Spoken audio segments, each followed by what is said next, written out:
Okay, so hi everybody. My name's Aliakai. I'm a Hellenist YouTuber, so it's probably a little strange that I'm here presenting at a conference largely focused on Gaulish Reconstructionism.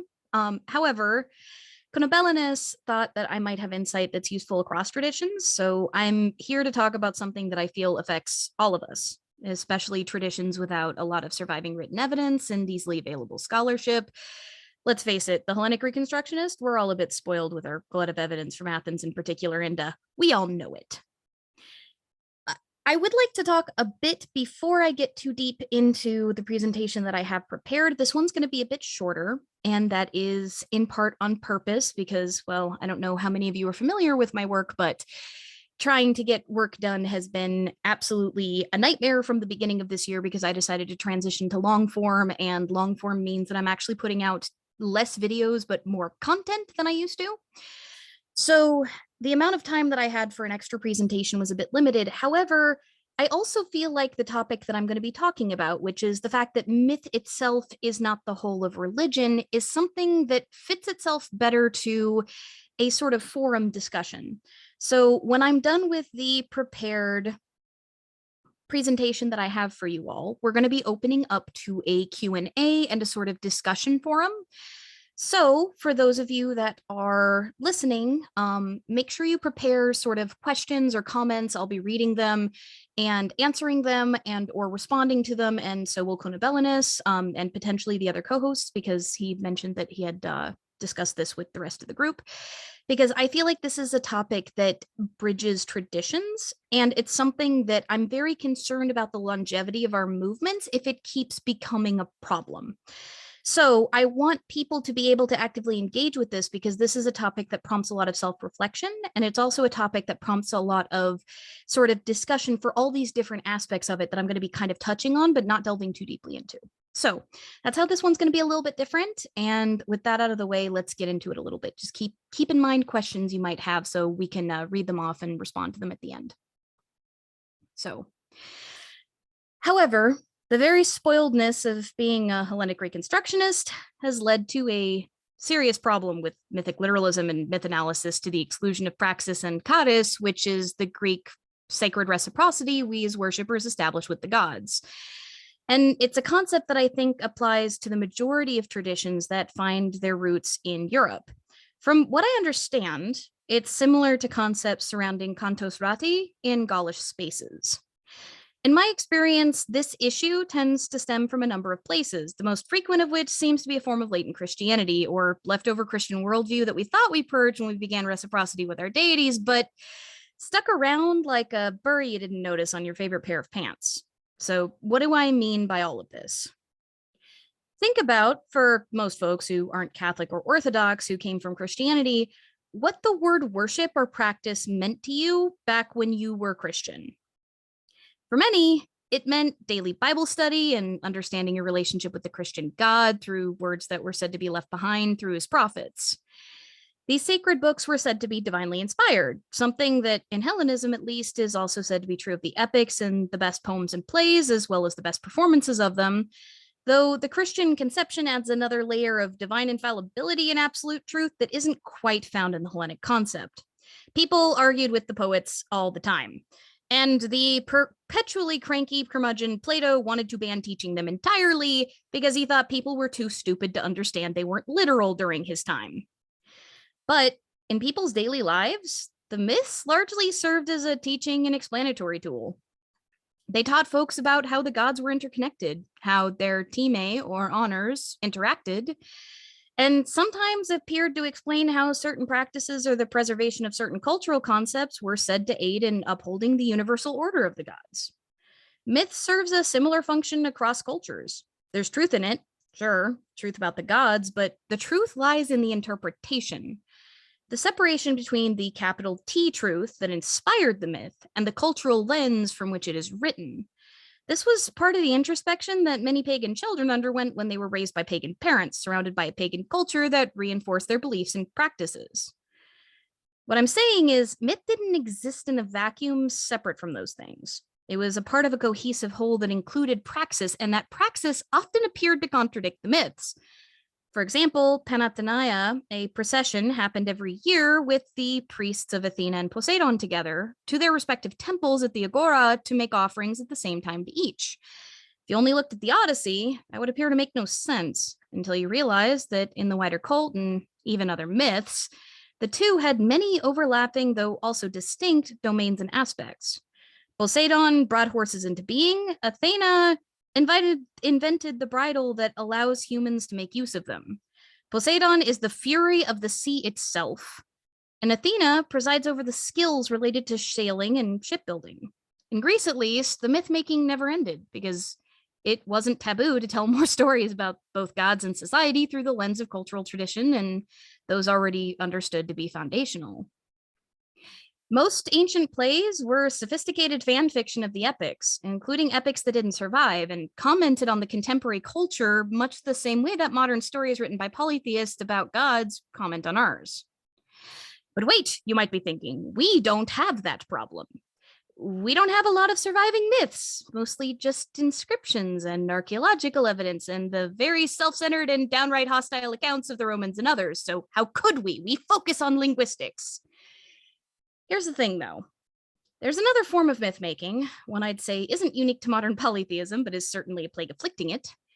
This kind of myth-making is that of an idealized past, and the belief that the lifestyles of those in whose footsteps modern polytheists attempt to follow would have continued their lives as they were before Christianity or another conquering force ended the cultures and reciprocity that many feel called to revive, without any of the changes that naturally occur over time as cultures interact and age.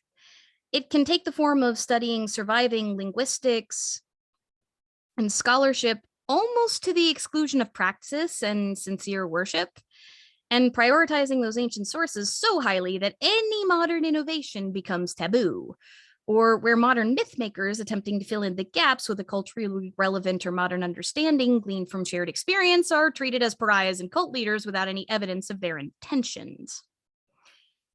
In some circles, it can take the form of feeling the need to work on that sort of modern myth-making to the exclusion of praxis revivalism, because the community needs new myths upon which to base its praxis. This attitude also misses the connection that I discussed earlier, the idea that myth and praxis are reciprocal with intimate connections to one another. Focusing on myth as praxis itself, akin to studying the Bible, I think is a form of latent Christianity that decentralizes the connection to the gods. Examining myth can elucidate information about the ancient understanding of the gods, and it is a fantastic tool.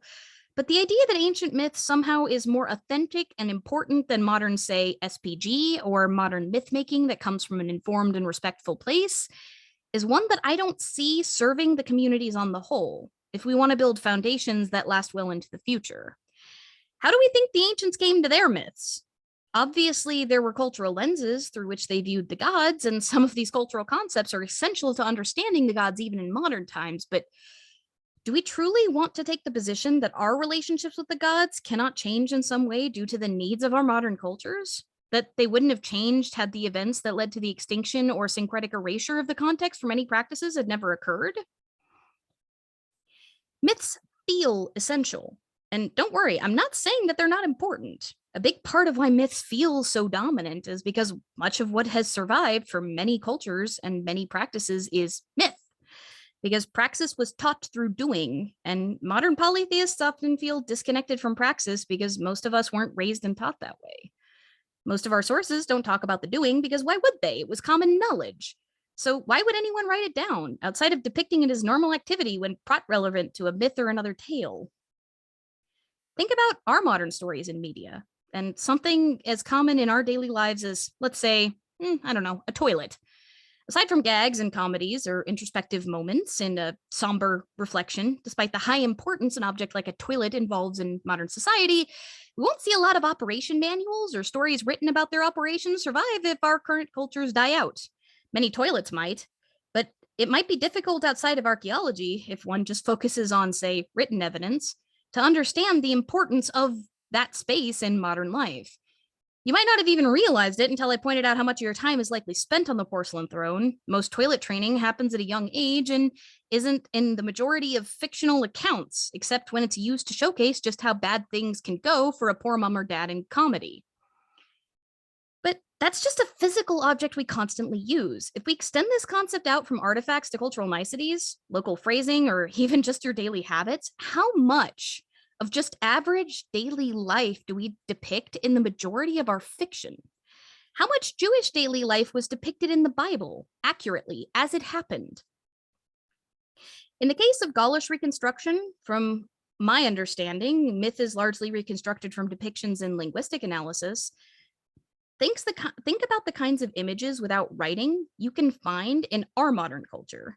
If you were to see an image of a person doing something like brushing their teeth, how easy would it be to reconstruct that concept from a linguistic analysis of the words for brush teeth in the image itself? We could get an understanding, but something would still be missing. And that something, I think, is the experience. In polytheism, that experience can only come through establishing reciprocity and praxis. Praxis was largely taught. It didn't need recording any more than my family's recipe for pink macaroni, passed down orally for generations from the Depression era grandmas to my cousins to their kids. You learn to make it by doing. It's never been written down. You connect with the gods through praxis. Myth can contextualize experiences from that connection and even inform praxis, but myth is not the whole of religion. And the focus on it can very much make it appear like it is because of survivor bias regarding the evidence we have available when reconstructing.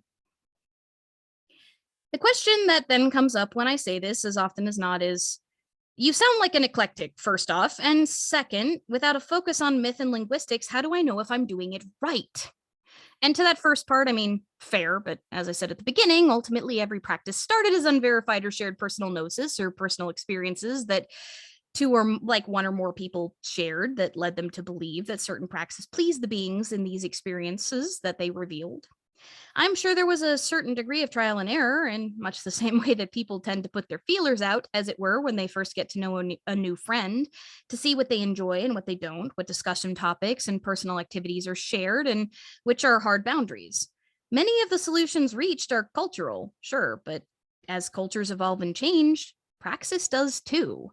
In any relationship, the boundaries and practices reach need to serve the needs and or desires of both parties, and pagan practice is no different. If you were to sit around reading the social media of your new friend all day, you can learn a great deal about what they put out there about themselves, but it's not a substitute for time directly spent together with the person figuring out what works for both of you. It can make that process easier, but it's not a replacement for it. And I think we need to be wary of letting mythic or linguistic or scholarly analysis and the fear of doing things wrong or having the wrong worldview as compared to our ancient predecessors get in the way of the very thing that called us to engage with those ideas in the first place: the yearning or call to a relationship with the gods themselves.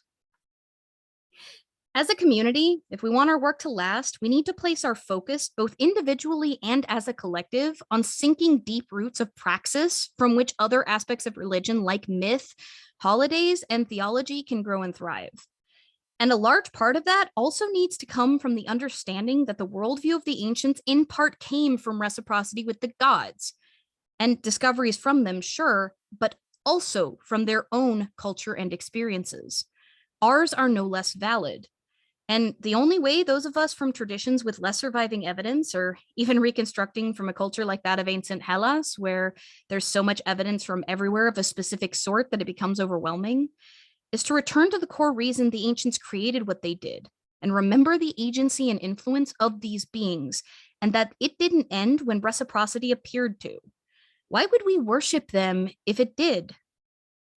Modern myth will naturally emerge from modern praxis, and it's no less valid and inspired than the ancient myth. Its authority derives from the same shared experiences and traditions built by the communities that accept it, no more and no less. Surviving evidence and scholarship cannot replace the Bible because these traditions don't need an authority like the Bible to thrive. We are the future of our movements, and we need to remember that. And if you've fallen into the trap of modern myth making or an excessive focus on reconstruction to the point where it snuffs out your revival, your praxis, it may do well to examine why. Thank you. So with that, let's open it up to comments and questions. I have some thoughts that I wrote down during your presentation. Sure. I did realize that I did kind of base a whole philosophy and tradition that I'm in on a couple columns of Tyrannos fighting a snake-limbed giant. So kind of falling down into that path. So I know what you mean, but yeah, definitely in Gulpole, we have a lot of neo-myths that are written, and then like they write the myth and then they base their Gnostic practice around that neo-myth, which then is, their practice is limited, they don't allow it to grow organically from there. And like it very much has to be contained within the myths. That's my feeling for it. Do you want me to read the questions out from chat, or do you want to? Yeah, you can read them out if you'd like to. Okay, I would like to. So the question is this how we square the circle of the gods doing problematic things in myths? That in the fact, it shouldn't color our relationship with the gods. I did a whole video on that. If you're not familiar with my work, if you type in my name as it's written in the chat, you can find my channel pretty easily. But that actually was covered kind of at the beginning of the presentation when I talked a little bit about mythic literalism and the idea that the truth in myths is not in the literal account of the myths, but rather the interpretation of it, sort of separating out the base cultural concepts that are reflected in the myths from the truth about the gods that appears to have inspired them. I talked about this in my Muse video a lot as well. When art is created in what is known as a monic or a state of mania, which is different than mania, the way that we think about it, there is this idea that the muses or another god that has inspired this state reveal a truth to the artist, which they then, when they come down off of the high of the absolute insanity that that state is, they must then use their neme, their memory, to translate that truth into art. The stories, the poetic performances, the greatest of these things are inspired in this way. So the idea might be, for example, the monic truth that is revealed to a person might be that Zeus is a leader. And so this person comes down off of the high of, okay, well, this is the truth. Zeus is a leader. What do leaders do in my culture? How can I showcase this truth and this other truth, say, about the origin of this concept that I'm thinking about? Okay, well, leaders in my culture, they are allowed to do very horrible things to women. I'm not saying this literally, by the way. I'm saying this is like your Greek person who's sitting here writing a myth. Well, they do horrible things to women. So this person and like the things that reproduction means, maybe that means that Zeus does this thing to this woman in order to bring this thing into existence. Because he is like the highest of the high, and this showcases his power because again, I go into this in detail with the Is Zeus a Predator video. So within that framework, you might see a lot of things that to our eyes look extraordinarily backwards and negative because from our perceptions they are, but they're cultural artifacts. They are sort of the memory of the artist that was inspired to write this poem or this epic or this hymn, translating onto the page truths that their culture would understand about the gods. And sometimes cultural truths can end up getting mistranslated as divine ones. And that's one of the things we have to parse as revivalists generally, which is the term I tend to favor over reconstructionist because there's an element of revivalism to everything we do. So I hope that answers your question. To me, that's more of a mythic literalism problem, and I don't think that myth not being religion is necessarily quite the same concept as mythic literalism is not good, okay. All right, our next question is from Reno Toros, and his question is, do you think praxis comes before myth, or is it based on myth? I think the answer to that question is yes. I think that praxis and myth are intimately intertwined and interrelated. I think that quite often there are probably some myths that have evolved as a way to explain praxis. And I think that there are some praxes that have evolved from myth. I think it really depends on the culture and the circumstance. And I think it also depends a lot on the beliefs surrounding it. So I think that the answer to that question is it really depends. Definitely makes sense. All right, next question from Victoria is, yes, if the gods have been around this long, why can't they grow and change as we do, if not more? I guess that's not really a question, that's just more of a implied. Well, if I'm going to respond to it, I'd say whether the gods are growing and changing or not, I think is something that we as humans might not be able to tell, but we as humans are growing and changing, and that means we're going to interact with them differently regardless of whether or not they are.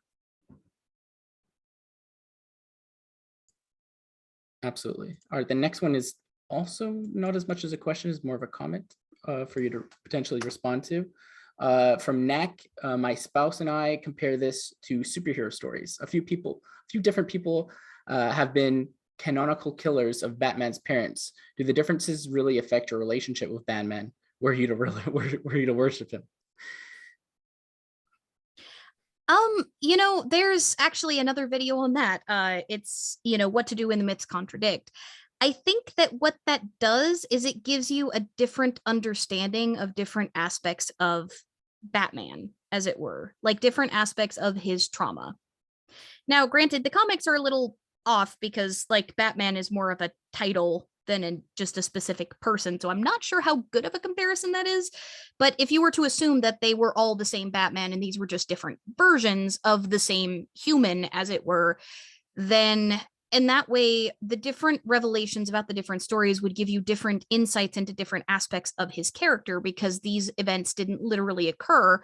So if, for example, there's an example I gave in my video where it was who is Athena's father, because there was a syncretic tradition in which Poseidon was actually considered Athena's father versus the Athena being birthed from Zeus's head all alone after he swallowed his first wife. And that sort of showcased her relationships with the sea and sort of brought that a little bit more forward. And with horses and such, which was the big thing that they compared the two to. And so I think that different versions of the myth can show you different aspects of the deity. And I think that it would be the same if you were to talk about, say, worshiping Batman in the comics. Yeah, that does remind me from the very minimal stuff I know about Emeticism, where apparently depending on the age, like the relationships between the gods like change. Like sometimes they're spouses, sometimes they're brother sisters, sometimes they're mother son, stuff like that. So I definitely get that. Next question from Vidukos. Do you see this as a real problem? Personally, I don't worry too much about people who are interested in the study more than praxis yet, because I assume that they want to work on their conceptual development before committing to a specific practice. But maybe I'm naive in assuming that one will lead to the other. I actually do see this as a huge problem, in part because I've noticed that there's this massive, I don't know whether to call it recidivism or whether to call it, say, first to third year exit, but I've noticed that the average lifespan for a lot of pagans that I've met, especially like recon revivalists, seems to be 3 to 5 years. And then a lot of folks either move on to a different tradition or give up on recon or just seem to disappear from the community or whatever it is. There are very few people who have made it much longer than that. And I don't think that that's just because these movements are new. I think that the pressure to do things quote unquote right or to understand everything about an ancient culture before you even start praxis, I think that that can turn people off of praxis or disconnect them from the gods before they even manage to make that connection for the first time at the altar, as it were. And so I think that it's something that we do need to consider, especially those of us who happen to be in positions of community leadership or who are big voices in Reconstruction, where, you know, a lot of folks say read our blogs or watch our YouTube channels. But even in our smaller communities, even for folks who are just interacting with each other, I think that the stress on doing things quote unquote right and understanding the right way and interpreting the right way and in, you know, like understanding myth almost like a Bible study can become smothering in its own right. It can fossilize our traditions before they get a chance to grow. And they can also stifle diversity within the traditions, because sometimes, you know, especially if there's like sort of semi cults that develop around specific, like, say, theologians or specific, like classicists in the case of Hellenism, you can end up with these sort of mini wars that also drive people out of communities. One of the big ones in Hellenism that I was cracking jokes about with my server before I came here was, are periods miasmic? All of the Hellenists in the room just collectively cringed. Because the second I say that, it brings back the wars that you have seen in every single forum, in like over and over. It is just this constant fight we always get into because the evidence is so mixed that it kind of leads you to have to come to your own conclusion. But there's so many people that are almost orthodoxic instead of orthopraxic that get obsessed with this one thing and how the ancients saw it and just refuse to try to make some sort of concession themselves in their own practice. They rather fight over what the material says. And so that can prevent newbies from being able to come to their own conclusions, to do their own research, to do their own thinking. And I think that that sort of, not just the groupthink that comes from it, but that sort of obsessive practice with what is quote unquote right, what is quote unquote proper, what is traditional, and equating correct with traditional, I think that that can massively stifle the future of these movements, especially for the really small ones like Gaulish Reconstructionism, or like the Reconstructionism for the Mexica, various Mexica religions, which I've seen quite a few folks, like I have friends that are in that, or for the Cometics. For people who have either less material or less material and personal praxis, that particular concern can drown that fledgling call, that love for the gods. I 100% agree with that.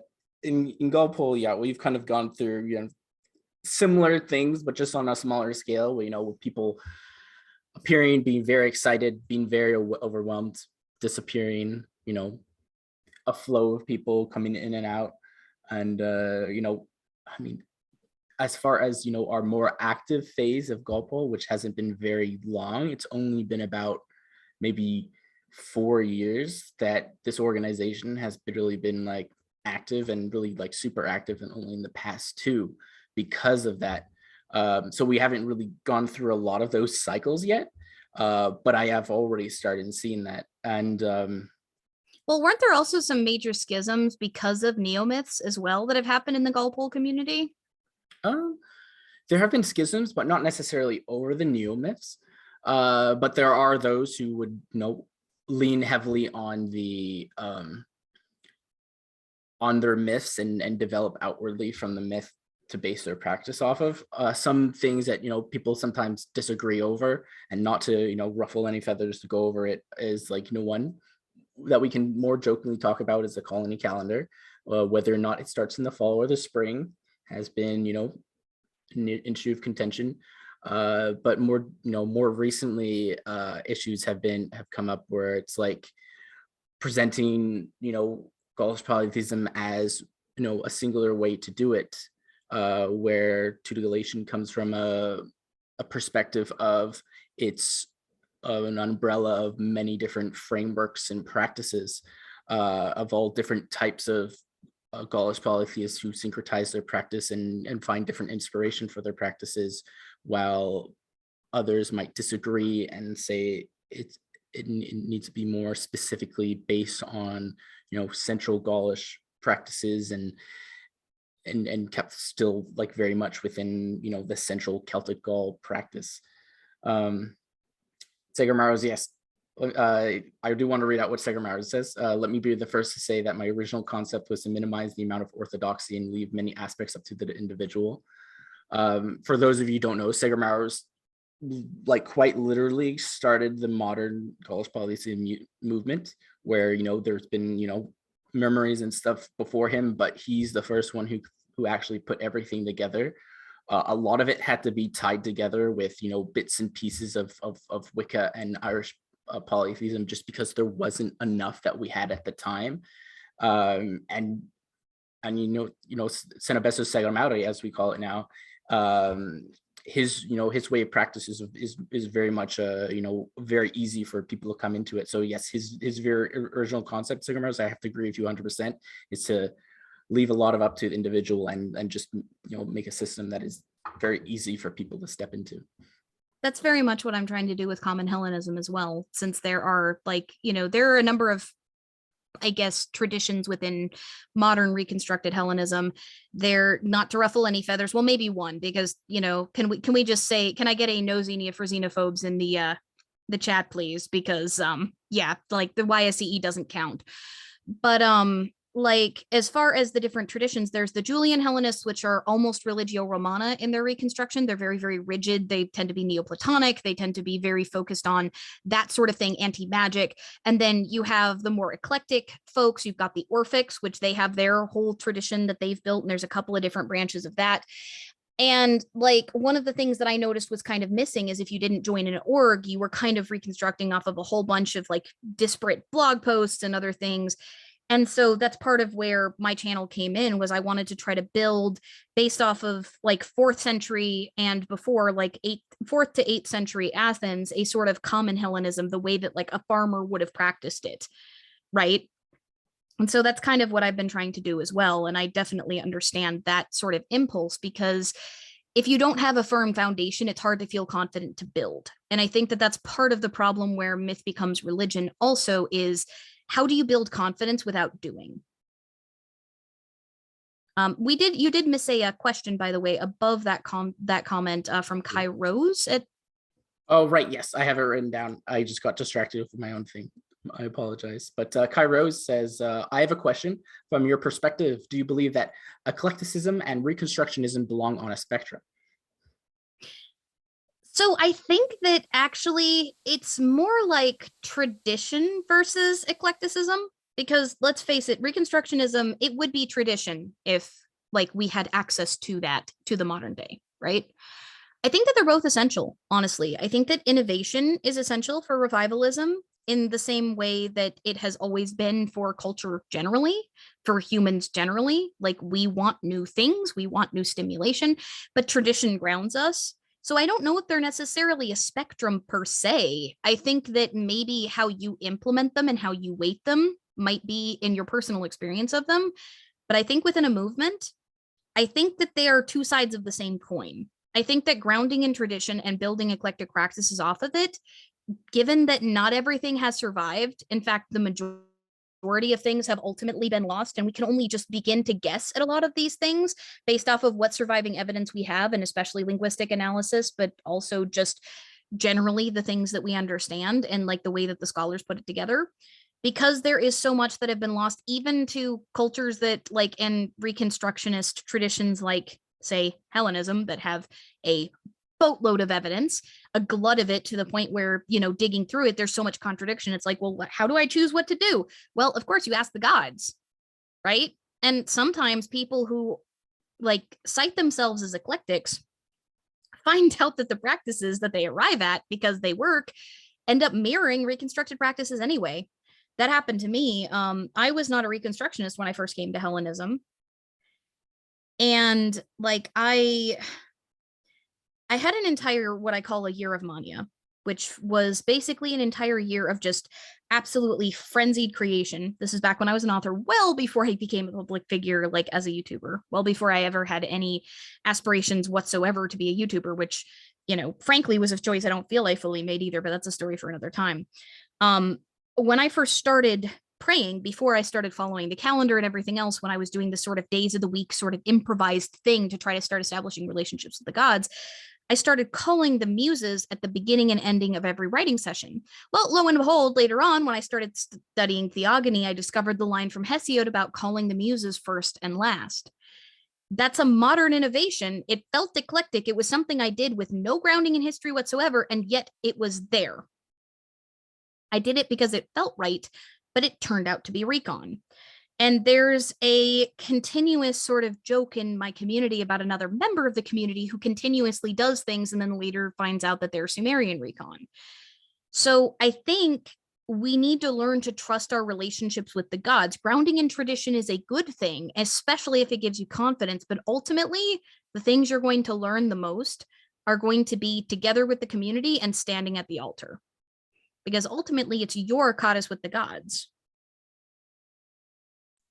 Absolutely. It is a really reassuring thing that I've seen in Gaulish polytheism, where you would have, Gaulish polytheists who don't really, interact with each other, coming together, sometimes like, looking at Sagamara's and stuff, but then go in a different direction. But then even though we're apart, they've still come to very similar ideas for gnosis regarding the deities, which is incredible, because you tend to, I would tend to think that, isolated communities might share their own gnosticism among each other, and, one person would come up with it, and then the others would kind of, take it on.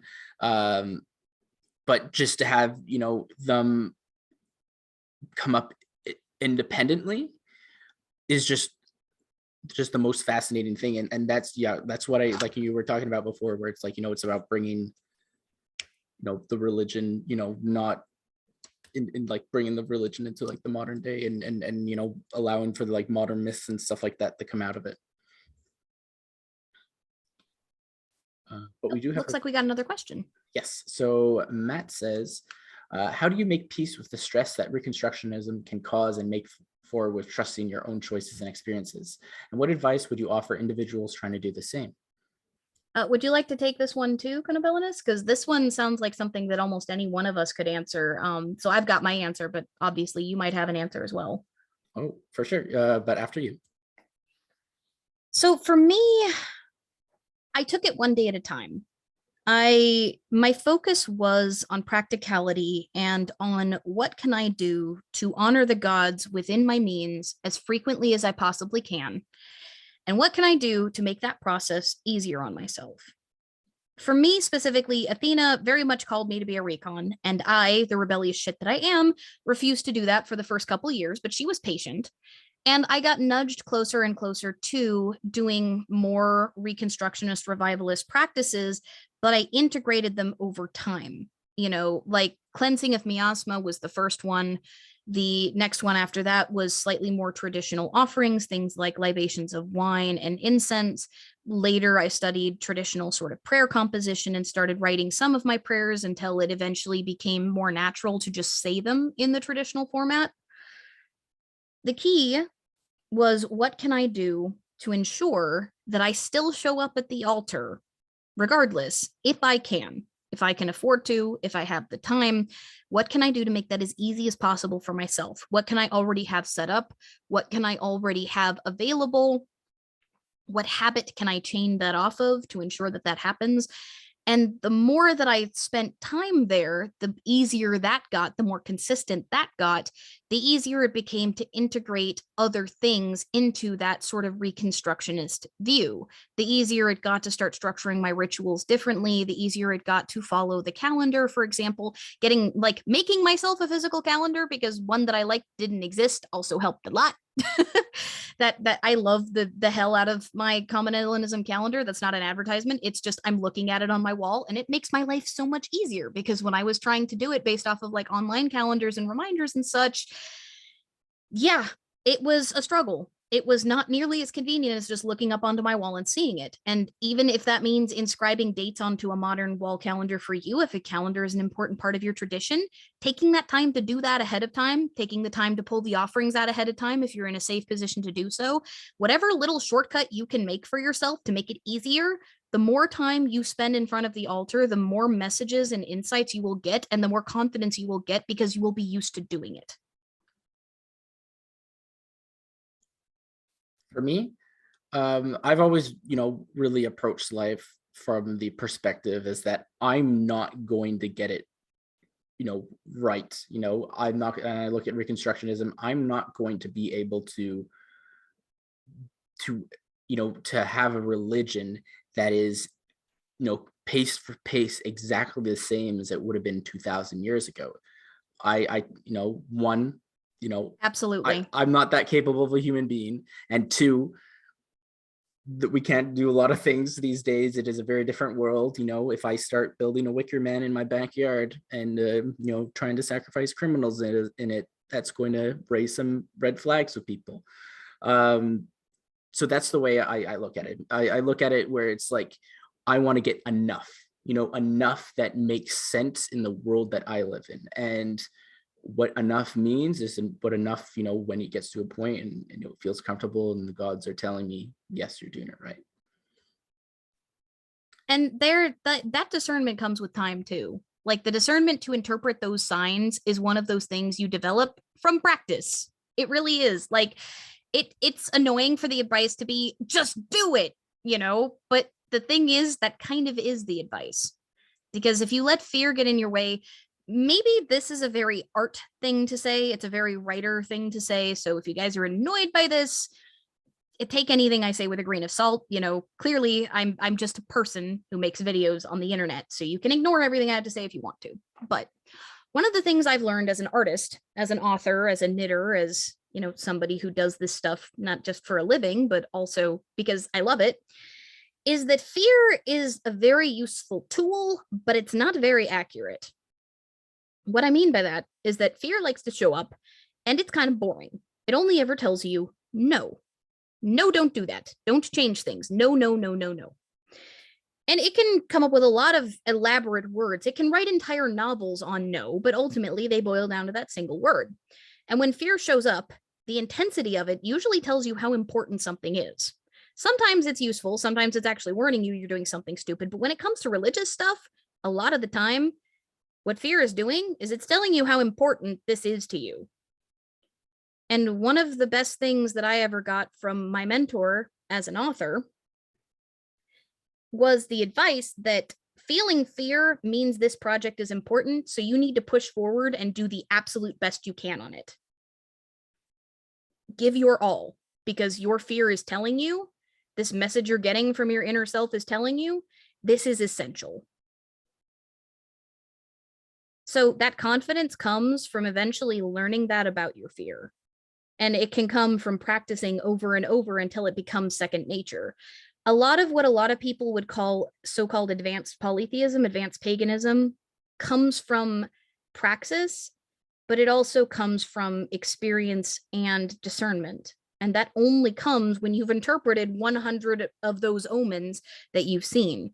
It only comes when you've trusted your gut so many times and seen which of those things are trustworthy and which are not. It's only when you've shared and been a part of either your communities or even just with yourself with a journal, these experiences with the gods, and you've seen and felt enough of them to see the difference between divine intervention and your own paranoia. And that literally only comes from showing up at the altar day in and day out. The days that you feel comfortable to, that again is between you and the gods. For me, it's usually daily. But that discernment only comes from that. The advice that I can give you is that fucking up over and over is a part of learning literally anything. It's the way it is. And if you're scared, it means that this is essential. So don't let that fear take something so dear to you away.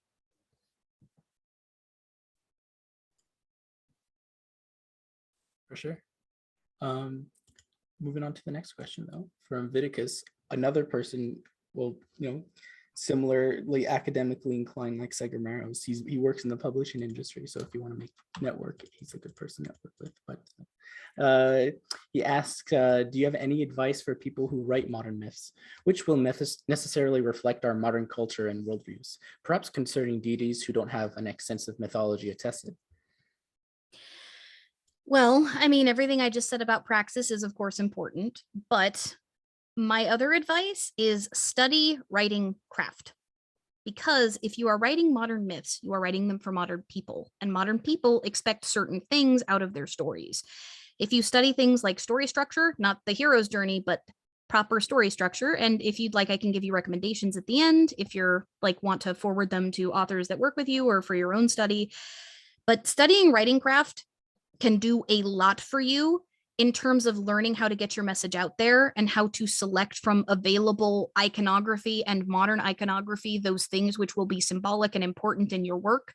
It can also help you see which themes you might want to elucidate on the most, but also talk to the gods before you start your work on these projects. I know that that sounds really, really like condescending or like obvious, but it's something that a lot of people forget because they put so much pressure on themselves because we have this very modern view of, well, art comes from within. And yeah, it kind of does. But again, this is a Hellenist answering this question. So you can ignore my advice if it doesn't apply to your tradition. But within mine, myths are divinely inspired. I wouldn't dare approach a single piece of work without first asking the muses to inspire and open it up.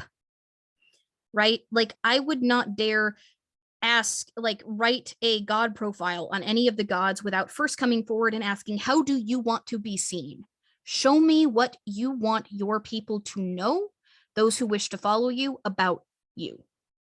Guide my eyes and ears, guide my heart and mind to the truths that need to be shown by this work for which I'm about to undertake. And a variation on that prayer has happened at my altar every single time I've done a god profile, every time I've done myth interpretation. And quite often, a version of that to the muses has happened when I've worked on even just normal fiction. Show me what this piece needs. Let me see this piece through your eyes. Bright, excited, brand new, and wonderful. Show me what I need. Show me what this work needs from me. And I think keeping the gods at the forefront of your mind as you work, making the appropriate offerings and prayers, and studying craft, I think that all of those things together can result in incredible modern myth making that will last. Because I think that divine inspiration and craft work together to create things that last. All right. The next question is from Ratislava, and the question is, what would you suggest when trying to work alongside more strict Reconstructionists who want to exclude this kind of attitude? For my faith, the more progressive and inclusive people use recon as a tool to keep bigoted modern nonsense out of the community, but they tend to go further and exclude anything not fully verified by history, the fake lore problem. Do you have any recommendations for establishing cooperations with people who do that? So the struggle with this is that you can't change minds that don't want to be changed. That's my first advice, is don't spend too much time fighting them. Build communities on these attitudes and see where they go and what sort of success lies.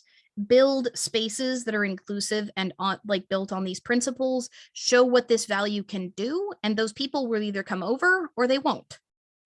But in terms of trying to argue with them, quite often that can be a lost cause. There are some people that are just extraordinarily mythic literalist or extraordinarily traditionalist, and there's no reasoning with them. So recognize when you've got an opportunity to perhaps open up the door for things, but also focusing on building your own spaces and promoting those attitudes separately and building your own sort of traditions and things within your own sub-communities can be a good way to showcase that what you're doing works.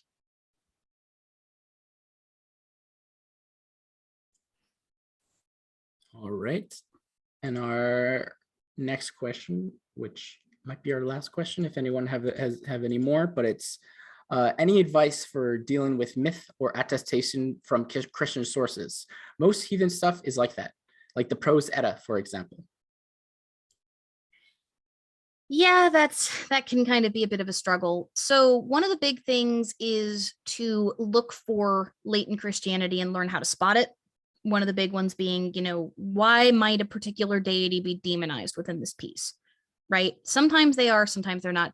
Does this theme line up with some of the other things that clearly look to be older in this?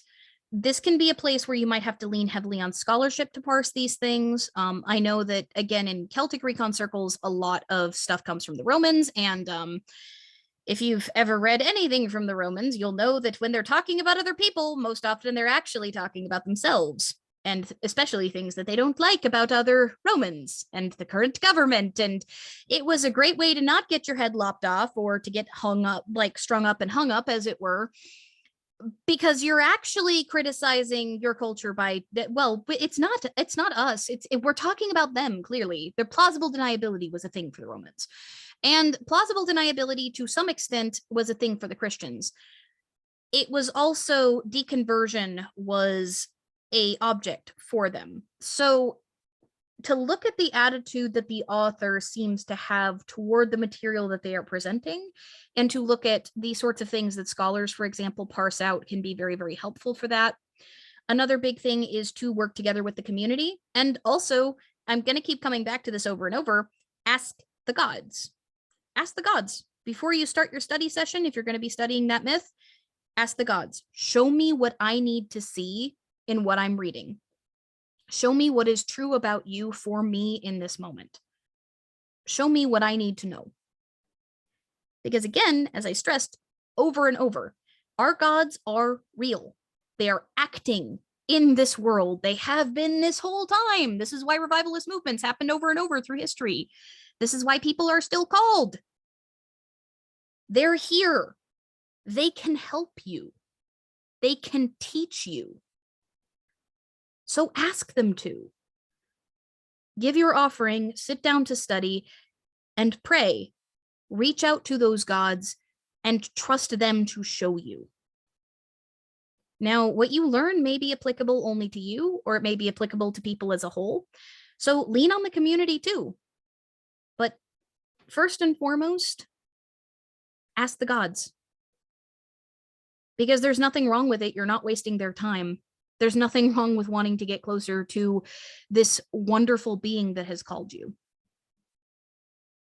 And we always forget, because we're so focused on the human everything. We're also scared, many of us, to approach these gods. They are acting in our lives whether we ask them or not. So why not show them what we need and trust them to give it to us? I know as far as me, I've done at least one myth based on, like, you know, a Christianized folklore myth of in France, the story of the Gargouille. This is like a water serpent that was like terrorizing villages. But a very particular thing about it is that, you know, after Saint Christopher, I believe, lopped off its head, they mounted it in the church, which is, that doesn't sound like a very Christian thing. Yeah, I love that one a lot. Next question is from Rema. In the case of someone who's new, still learning information, etc., what would you recommend when it comes to, if you're finding you're getting divine inspiration to write myths, etc., but you're still learning, in this case, what scarce material there is? Do you feel in part it's a just do it applies, or is there anything else you might suggest? So in this case, I think there's sort of a twofold answer to that. The first is 90% of writing is editing. So just do it may apply in the case of getting down the bare bones of the truth you feel has been revealed to you. And then the editing process can be integrating the things that you have learned into that original draft. Because, you know, we've got somebody here who's apparently from the publishing industry as well. So maybe you'll kind of get a kick out of this. But for most authors, in fact, for 99.99% of us, those who have not had the gods directly transcribe a manuscript in their head, as it was said to have been done to somebody like Moses, the vast majority of us are human, which means the vast majority of us basically dig clay out of a river, plop it onto the page, and call it a written story, which is to say a first draft. After that, the entire rest of the process is shaping it into something recognizable and worthy of firing in the oven, as it were. The first draft is just a lump of clay on your desk.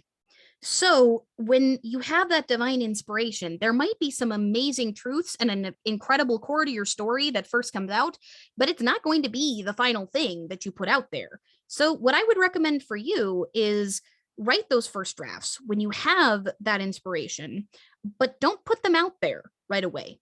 Wait, learn, absorb, and as you edit, integrate more and more of the things that you are learning into your subsequent drafts. Get feedback from people you trust, like Sagamoros just said. Get feedback from people you trust, but don't put it out to the public yet. Don't do that until you are absolutely confident in what you have, until you've had some feedback, and also have gotten some feedback from the gods. Because again, part of the reason that many of us use divination is to get feedback on things that we're doing. If you are a creator of some kind, if you are an artist of some kind, ask the gods, is this what you wanted from me? What do I need to change? See what kind of intuitions you get. Have other people divine for you if you have the capability of it, if you can afford it, or if you have a trusted friend who does. Work with the draft, shape it into something meaningful, take the time that it needs, because these epics clearly weren't written and spouted all in one go. They had practice. They were practiced and adapted over and over and over for generations. We don't even know how old most of them are. So make sure that if you have that divine inspiration, freaking go for it. Yes, just do it. But don't think that once you finish it the first time that it is done. Remember that it's a process. It is an extended process. And make sure that you get all of the support, both divine and human, you need through that process before you put it out into the public sphere, if that's what you feel compelled to do. Because as you learn, you may find new things that you need to add. This is part of the reason that I'm actually going to be doing a new series on my own channel fairly soon to come back to some of my older videos, because I've learned so much since I put out a lot of that stuff that I feel the need to expand on a lot of it, to give people who have been following, especially from the beginning, but even new folks, the ability to go deeper into these base 101 topics, into something that, say, a 15-minute video can't do. There's a lot of older stories that over the time, like that I've been an author, that I've gone back and rewritten because they didn't get published, and there was a damn good reason for it, and I was just too inexperienced to realize why. Every artist goes through a period where their oldest stuff looks cringy and shameful comparatively, though the other response is, holy shit, look how far I've come. And I'm kind of starting to get into that point with YouTube, but a lot of us, that can even happen over the course of a project. And I think that that's important too. Don't be afraid to go back and rework something, especially if it's something like a myth, especially if you're working on something collectively for the benefit of the community. Absolutely give yourself that space to work on it as long as you need to. Take that inspiration, run with it, show the gods that you're going to honor that, show yourself that you're worthy of honoring it, that it's important to you, but give yourself the time to make it what it needs to be, and to give it the capacity to grow into what it could be. I hope that helps.